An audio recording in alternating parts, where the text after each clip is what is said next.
Check it out.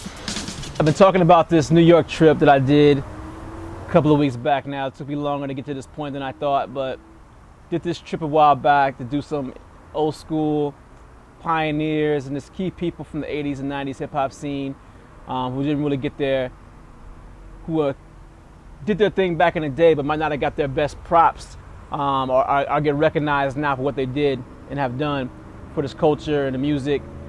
And a big, huge bonus of that was I tracked down a guy called Vandy C. I know I've already spoke about this, but the story needs to be told. Vandy C is a key Brooklyn pioneer for hip hop. He did it all. He was signed as an MC to Select Records. You know, he had him and his partner Bill Blast put out records like Be the Viper and Do the Wop and Just Feel It on Select Records as a rapper, producer, and a DJ for those records, Vandy C.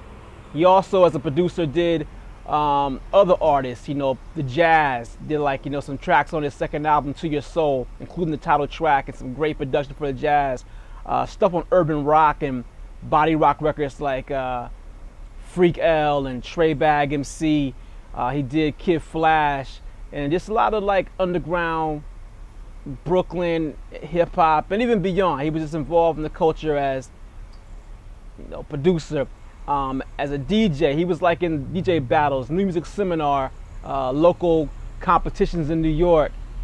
He was a radio show host for like 10 years out in New York.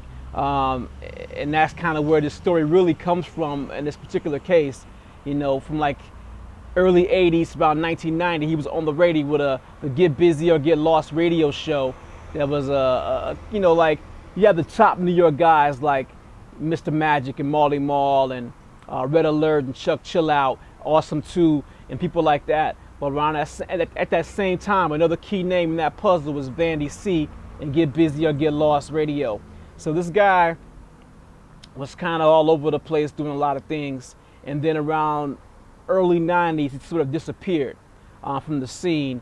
And hip hop is a culture that unfortunately forgets people who, you know, if it's not in your face, we tend to forget.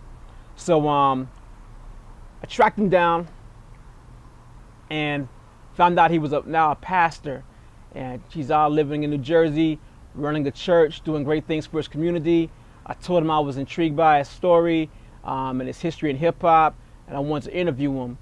We exchanged some emails and so forth, and in one email he was like, you know what, I really like what you're doing, this project and capturing these untold stories of hip hop is an important part of the culture.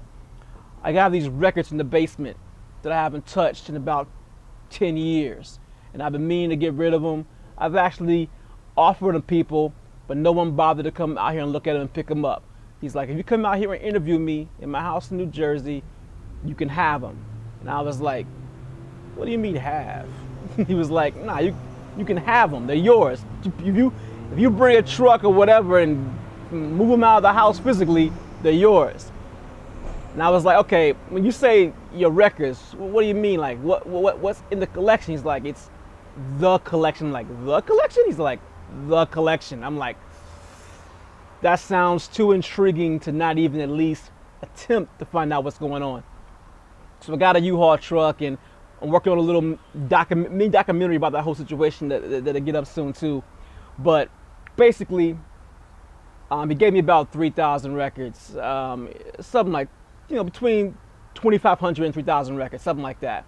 Of those records, I pulled aside like 3 boxes for myself that things that I needed, one that really caught my attention. And people keep asking me, what was in the boxes? What was in your boxes? I've shown people other boxes, like, what's in your boxes? I keep hearing that question a lot. So I started this special video blog that'll go on for until we, you know, run out of episodes, kind of showcasing what was in those magical 3 boxes. It's really like 2.5 boxes, because half of it is some stuff like a bunch of dance music that I didn't really know and I wanted to get familiar with. You know, I like other things besides just hip hop. But this section that I pulled aside was mainly 80s mostly, but some 90s hip hop. Brace yourself for the awesome and rare. The real, the right, and dynamite is in the atmosphere.